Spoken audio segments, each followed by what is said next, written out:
Thank you, Your Honor. Without getting into the substance of what we're going to argue with regards to the placement, I think if you look at the standard of intervention, it says that the movement claims an interest relating to the property or transaction, which is the subject of this action. As we set forth in our moving papers, in May of this year, a decision was made to place Mr. McGee within Kenosha County in the town of Wheatland.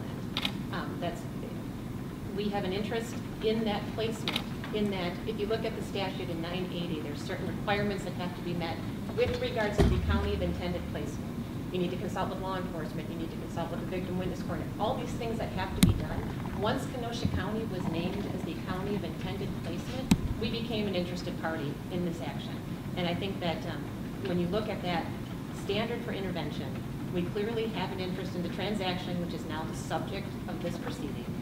The disposition of this action may, as a practical matter, impede our ability to protect that interest. If we're not given the opportunity to be heard and to discuss whether or not the statutory requirements would be met, we would be harmed. And while we can appreciate everyone else speaking on behalf of Kenosha County, I think partly what this court has to decide is, was the statute followed? Was Kenosha County's interest as the county of intended placement adequately represented and protected? I don't think it was, and if we're not given the opportunity to participate, we would be harmed.